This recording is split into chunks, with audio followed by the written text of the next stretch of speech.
we can read this quickly कि basically क्या हो रहा है यहाँ पे. So movement of water from the xylem vessel in the leaf towards the mesophyll cell lowers the hydrostatic pressure at the top of the xylem. Top of the xylem is the leaf वाला part.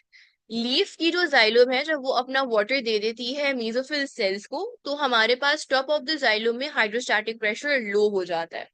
The hydrostatic pressure at the base जो roots वाला part है वो high होता है. क्यों high होता है? बिकॉज हमारे पास जो रूट्स है they are getting the water from the soil. तो यहाँ पर वाटर उनको वाटर मिल रहा है, they are receiving the water, जिसकी वजह से यहाँ पर हाई हाइड्रोस्टैटिक प्रेशर होता है. ऊपर क्लोड हाइड्रोस्टैटिक प्रेशर है, नीचे हाई हाइड्रोस्टैटिक प्रेशर है, तो ओवरऑल एक हाइड्रोस्टैटिक प्रेशर ग्रेडियंट क्रिएट हो गया, एक टेंशन क्रिएट हो गई, जिसकी वजह से हमारे पास इस टेंशन की वजह से and because of the fact that the water molecules are connected with one another via the forces of cohesion, हमारे पास the water is moved in a bulk from the bottom all the way up. So the hydrostatic pressure gradient allows the movement of water in a continuous column from the root to the leaf. This bulk movement of water molecules in a continuous column is termed as mass flow. हमारे पास basically जो ट्रांसपिरेशनल पुल है ना, transpiration की वजह से जो ऊपर हमारे पास एक लो हाइड्रोस्टैटिक प्रेशर क्रिएट हुआ है, that is basically the transpirational pull which we are calling that. ऊपर की तरफ एक टेंशन क्रिएट हो गई है. वो टेंशन क्यों क्रिएट हुई है? बिकॉज ऊपर एक लो हाइड्रोस्टैटिक प्रेशर है विच इज सकिंग और pulling things from the down all the way up. So transpirational pull की वजह से हमारे पास एक टेंशन क्रिएट हो रही होती है, दैट्स वाई. ठीक है. मास फ्लो क्या होता है? मास फ्लो का मतलब ये होता है कि बहुत ज्यादा बल्क में किसी चीज का मूव करना एक साथ, that is mass flow. It is made possible by the water molecules tendency of cohesion and adhesion. Tension at the top of the xylem due to transpiration pull. Due to transpiration pulls the water from the root xylem. This mechanism of transport of water is known as cohesion tension model. जो mass flow हो रहा होता है ना water का, कि वो bulk में मूव कर रहा है नीचे से ऊपर, वो दो मेजर फोर्सेस की वजह से होता है. एक तो कोहेजन, कि सारे वाटर मॉलिक्यूल्स आपस में कोहेसिव फोर्सेस की वजह से कनेक्टेड होते हैं, तभी वो एक साथ ऊपर मूव कर जाते हैं. और दूसरा जो ऊपर वो मूव कर रहे हैं वो कौन से पुल की वजह से मूव कर रहे हैं? वो एक टेंशन फोर्स की वजह से मूव कर रहे हैं. वो tension force basically transpirational pull की वजह से बन रही होती है एट द टॉप. क्लियर है? Any questions? This is one of the most tested topics. So if there is any ambiguity you guys may ask. Miss yes. Miss internet का थोड़ा सा इशू ऑन माय साइड, तो वो last statement जो आपने बोली है ना आफ्टर मास फ्लो, वो मुझे समझ नहीं आई, वो दोबारा repeat- कोहेजन टेंशन मॉडल वाली बात. मिस अभी आपने शायद ये बताया कि मास फ्लो क्यों कैसे होता है या क्यों होता है, कुछ ऐसा पता नहीं बताया हाँ. था, समझ नहीं आई. Okay okay. Mass flow basically क्या होता है? मास का मतलब होता है मास फ्लो में बेसिकली बल्क मूवमेंट हो रही होती है. जैसे हमारी जो ब्लड भी मूव कर रहा होता है ना, वो भी बल्क मूवमेंट हो रही होती है. हमारे ब्लड वेसल्स में भी बल्क मूवमेंट हो रही होती है, एक साथ एक चीज का बहुत ज्यादा मूव करना और कंटिन्यूटी में मूव करना. सो वाटर का जो मास फ्लो हो रहा है, एक इतना ज्यादा वाटर कैसे मूव कर रहा है नीचे से ऊपर, वो दो रीजन की वजह से होता है. एक तो कंटिन्यूटी क्यों क्रिएट हो रही होती है, या एक कंटिन्यूस कॉलम में क्यों मूव कर रहा होता है, बिकॉज सारे जो वाटर मॉलिक्यूल्स हैं वो आपस में इंटरकनेक्टेड है कोहेसिव फोर्सेस की वजह से. सो एक रीजन या एक force which allows for the mass flow to take place is the cohesive forces which enable the water to move in a continuous column in bulk. दूसरा जो ये बल्क मूवमेंट हो रही होती है, ये जो इतना नीचे से ऊपर सक्शन फोर्स क्रिएट हो रही होती है, ये टेंशन की वजह से होती है. सो हमारे पास बेसिकली जो मास फ्लो हो रहा होता है वो कोहेजन की वजह से हो रहा होता है. वाटर आपस में इंटरकनेक्टेड है वाटर मॉलिक्यूल्स, जिसकी वजह से वो बल्क में मूव कर सकते हैं, कंटिन्यूस कॉलम में मूव कर सकते हैं. लेकिन उनको खींचने के लिए कोई फोर्स चाहिए होगी ना, उनको पुल करने के लिए कोई फोर्स चाहिए होती है. That is basically the tension which is created at the top of the xylem because of the transpirational pull. Is this clear? अच्छा जी, ये हमारे पास क्या कहते हैं. अब हम आ जाते हैं transport of water from root hair cells to the xylem. Now ये हमारे पास रूट का क्रॉस सेक्शन है. ठीक है. ये जो बाहर वाला एरिया होगा that is basically your soil. तो ये बेसिकली हमारा सोइल होगा.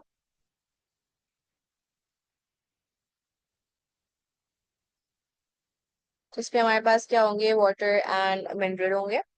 नाउ हमारे पास सोइल से वाटर जाइलम तक कैसे जाता है? Now if you look at it, सबसे पहले हमारे पास जो ये रूट हेयर सेल्स हैं, जो कि हमारे पास एक्सटेंशन हैं, हमारे पास जो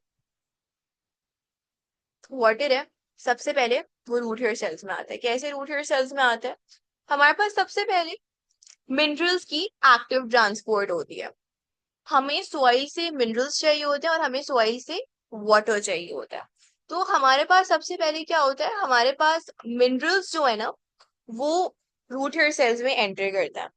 तो सबसे पहले एक्टिव ट्रांसपोर्ट के through active transport of minerals takes place.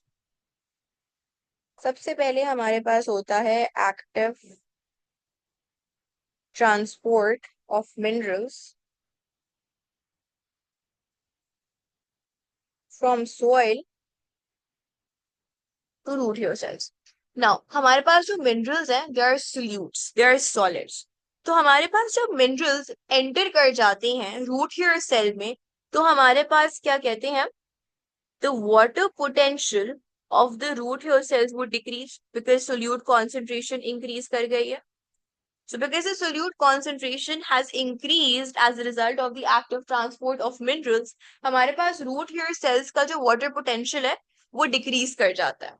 And because the water potential of the root hair cells decreases, तो water enter करता है via osmosis inside the root hair cells. Is this clear? कि हमारे पास root hair cell में water कैसे enter करता है? So soil water has higher water potential in comparison to root hair cells. So water enters from the soil into the root hair cells via osmosis. अच्छा, ये एक question आ सकता है that how root hair cells are adapted for their functions. तो हमारे पास जो root hair cells है ना, उनका surface area ज्यादा होता है। surface area कैसे ज्यादा होता है? जो normal epidermal cells होते हैं, no, minerals are actively transported in the root hair cells. When the minerals are actively transported in the root hair cells, they would decrease the water potential of the root hair cells, due to which the water potential of the root hair cells would be low in comparison to the soil, and hence the water from the soil would enter into the root hair cells. Acha. हमारे पास we say that the surface area of the root hair cells is greater, which makes them well adapted to carry out transport of water. वो कैसे होता है? Usually हमारे पास जो plant cells होते हैं, उनका जो सरफेस होता है वो इतना होता है जितना मैं हाईलाइट कर रही हूँ, दे आर लाइक दिस। उनमें ये एक्सटेंशंस और प्रोट्रूजन्स नहीं होती, राइट? ये वाला पार्ट नहीं होता नॉर्मल एपिडर्मल सेल्स में। डू यू ऑल एग्री कि हमारे पास normal cells do not have this root hair extension? ना, हमारे पास सरफेस एरिया क्या होता है, the surface exposed.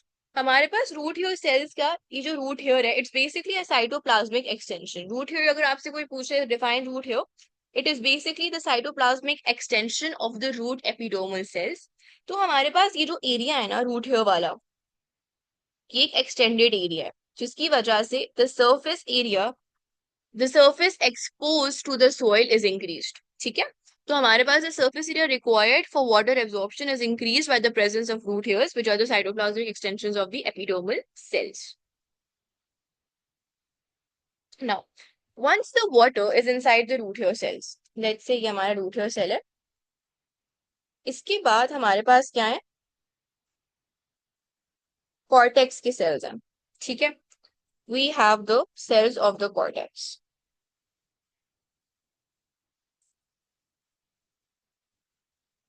Around 215 to 20.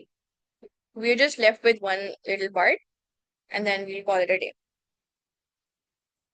Now, हमारे पास this was the soil, और इस soil से water enter किया via osmosis. Now, when this root hair cell got water via osmosis, तो हमारे पास क्या कहते हैं, इसका जो water potential है in comparison to the cortex cells, that would be greater. Do you all agree that once the root hair cells absorbs water from the soil via osmosis, उसका जो water potential है that would be higher in comparison to the cortical cells, जिसकी वजह से हमारे पास जो water है वो रूट हेयर सेल से जाएगा कॉर्टेक्स सेल में। अब इस सेल में चला गया, अब this cell would have a high water potential in comparison to the next cell. तो हमारे पास इस तरह से ऑस्मोसिस के थ्रू वाटर यहाँ पर चला गया। सो एक एक करके जब एक सेल रिसीव करेगा वाटर, तो उसका वाटर पोटेंशियल इंक्रीज कर जाएगा in comparison to the next cell. तो फिर वो नेक्स्ट सेल को ऑस्मोसिस के थ्रू वाटर भेजेगा। सो इस तरह से एक सेल से दूसरे सेल को वाटर जाता है वया ऑस्मोसिस। ऑस्मोसिस के थ्रू अगर वाटर जा रहा है तो ये हमारे पास कौन सा पाथवे होगा? ये हमारे पास सिंपलेस्ट पाथवे होगा। हाउएवर हमारे पास जो वाटर है in this case as well can also move from cell wall to cell wall. तो रूट हेयर सेल्स की भी सेल वॉल होती है। So if the water is moving from the cell wall to the cell walls, इसको हम क्या बुलाएंगे? इसको हम बुलाएंगे एपोप्लास्ट पाथवे। एपोप्लास्ट पाथवे हमारे पास अगेन यहाँ पर भी इसकी ड्राइविंग फोर्स जो होती है वो ट्रांसफरेशनल पुल ही होती है। अच्छा, now transport of water from root hair cells to xylem. So root hair cells have highest water potential when compared to the adjacent cortical cells, the cells of the cortex. Water therefore moves from a region of high water potential to a region of low water potential from root hair cells to the cortical cells. तो हमारे पास यहाँ से वो move करेगा, फिर यहाँ से move करेगा, यहाँ से मूव करेगा, और इस तरह करते करते वो एंडोडर्मिस तक पहुंच जाएगा। रूट हेयर सेल से एंडोडर्मिस तक एपोप्लास्ट पाथवे भी हो रहा होता है, सिम्प्लास्ट पाथवे भी हो रहा होता है। दोनों तरीकों से हमारे पास जो वाटर है वो मूव कर सकता है। हाउएवर एंडोडर्मिस पर हमारा एपोप्लास्ट पाथवे रुक जाता है। Now look over here. Epidermis था, एपिडर्मिस बेसिकली हमारे पास रूट हेयर सेल्स है। रूट हेयर सेल्स में वाटर आया, रूट हेयर सेल्स में वाटर सिम्प्लास्ट पाथवे से भी आ सकता है, एपोप्लास्ट पाथवे से भी आ सकता है।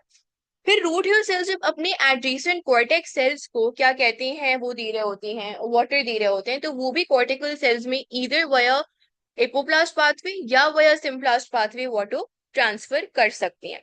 हाउएवर वो एंडोडर्मिस पर है कैस्पेरियन स्ट्रिप, सुबेरिन की स्ट्रिप एग्जिस्ट करती है। नाउ ये सेल वॉल में है, ठीक है। The Casparian strip or the suberin is present in the cell wall of the endodermis, जिसकी वजह से हमारे पास the apoplast pathway is blocked जहां पर कैस्पेरियन स्ट्रिप होगी। कैस्पेरियन क्या है? Casparian strip is made up of suberin, ठीक है। और जो सुबेरिन होता है ये एक वैक्सी हाइड्रोफोबिक सब्सटेंस होता है। It's a waxy hydrophobic substance. It stops the apoplast pathway. And why is it important for the apoplast pathway to be stop? हमारे पास जो एपोप्लास्ट पाथवे होता है वो cell wall to cell wall होता है। सेल वॉल हमारी होती है फुल्ली परमिएबल, हर चीज सेल वॉल के थ्रू मूव कर सकती है, वहां पे कोई चेक एंड बैलेंस नहीं होता, कोई क्या कहते हैं regulation of entry and exit नहीं होती। सो it is very much possible कि हमारे पास सॉइल से जो वाटर आया है उसमें कोई टॉक्सिन्स हो, उसमें कोई क्या कहते हैं हार्मफुल मटेरियल्स हो, जो एपोप्लास्ट पाथवे से मूव आराम से कर सकते हैं, बिकॉज सेल वॉल तो फुल्ली परमिएबल होती है, it allows everything to move. Now endodermis के बाद ना जो वाटर है वो एंटर कर जाएगा जाइलम में, और यही जो जाइलम है ये सारे प्लांट को वाटर दे रही होगी। So we do not want कि अगर वाटर में किसी भी किस्म का टॉक्सिन है, किसी भी किस्म का हार्मफुल मटेरियल है, वो जाइलम में जाए और जाइलम के थ्रू वो पूरे प्लांट में ट्रैवल करे और पूरे प्लांट तक पहुंचे। So we need to ensure कि जाइलम में पहुंचने से पहले जितने भी हार्मफुल सब्सटेंसेस हैं वो क्या कहते हैं फिल्टर आउट हो जाए, वो इरेडिकेट हो जाए। उसके लिए जो हमारे पास एंडोडर्मिस है उसमें हमारे पास क्या कहते हैं, या anything can move through the cell wall, because cell wall हर चीज की मूवमेंट को अलाउ कर सकती है as long as it can pass through the cell wall. अगर वो सेल वॉल से बहुत बड़ा है तो ऑब्वियसली वो साइज की वजह से पास नहीं कर सकता, but otherwise if it can move through the cell wall anything can move through the cell wall. तो हमारे पास जो स्यूबरिन है it acts as a barrier, वहां पर एपोप्लास्ट पाथवे ब्लॉक हो जाता है, एंड वहां पर the water is force to move through the symplast pathway. सारा जो पानी, इवन जो एपोप्लास्ट पाथवे से पानी मूव कर रहा था ना, अब वो आगे तो जा नहीं सकता बिकॉज एक बैरियर लगा हुआ है। So it is also force to move through the symplast pathway cross the cell membrane. तो फिर जो सेल मेम्ब्रेन होगी वो इंश्योर करेगी कि जो रिक्वायर्ड सब्सटेंसेज हैं, हेल्दी सब्सटेंसेज हैं, वो मूव करें, और जो हमारे पास क्या कहते हैं टॉक्सिन्स हैं दे आर ब्लॉक। अच्छा, एंडोडर्मिस पे yes Mutahir, okay I repeat this part. Basically हमारे पास जो एपोप्लास्ट पाथवे है that is the cell wall, pericycle is not a part of your syllabus. तो हमारे पास जो क्या कहते हैं वाटर है it can move through two ways, it can either move via the apoplast pathway और it can either move via the symplast pathway. Simplest pathway से जब वाटर मूव करता है तो वो सेल मेम्ब्रेन को क्रॉस कर रहा होता है। Apoplast pathway is a cell wall to cell wall movement, cell walls are fully permeable, तो वहां पर हमारे पास जो वाटर है वो बगैर किसी चेक एंड बैलेंस के मूव कर रहा होता है, कोई मेम्ब्रेन फिल्टर आउट नहीं कर रही होती, चीजों को रेगुलेट नहीं कर रही होती, entry and exit of substance को। नाउ हमारे पास अभी तक जो वाटर है वो जाइलम में एंटर नहीं हुआ सो फार, बट एंडोडर्मिस के बाद the water would enter into the xylem. It is very important कि जाइलम में कोई भी पॉइजनस सब्सटेंस, कोई भी टॉक्सिक सब्सटेंस एंटर ना करे। So before the water enters into the xylem it is important कि हमारे पास हम किसी भी किस्म की टॉक्सिन को रूल आउट कर दें। उसके लिए जरूरी है कि सारे का सारा जो वाटर है वो सेल मेम्ब्रेन के थ्रू मूव करे, सिम्प्लास्ट पाथवे के थ्रू मूव करे। So endodermis पे हमारे पास जो suberin होता है, which is present in the cell wall of the endodermal cells, that acts as a barrier. It blocks the hypoplast pathway because it is hydrophobic in nature. तो उसके through water move नहीं कर सकता, तो water आगे move ही नहीं कर पाता. The water is unable to move like this. So it is forced to cross the cell membrane, enter into the symplast pathway and then move. इस तरह से हमारे पास जो toxins हैं, जो poisonous substances हैं, वो सेल मेम्ब्रेन इंश्योर कर देगी कि एंटर ना हो जाइलम के अंदर। अच्छा, उसके बाद एंडोडर्मिस में ही खाली एपोप्लास्ट पाथवे ब्लॉक होता है, उसके अलावा through out the plant, through out the entire system, apoplast pathway और सिम्प्लास्ट पाथवे दोनों साइमल्टेनियसली टेक प्लेस कर रहे होते हैं। The only area where the apoplast pathway is blocked is the endodermis, and that is due to the presence of suberin or the Casparian strip. So the movement of water molecules from one cortical cell to another via a selectively permeable membrane and plasmodesmata is termed as the symplast pathway. Water also moves via the apoplast pathway between adjacent cortical cells. Apoplast pathway is a cell wall to cell wall movement. However, the apoplast pathway is blocked at the endodermis due to the presence of a waxy hydrophobic substance known as suberin, which forms the Casparian strip.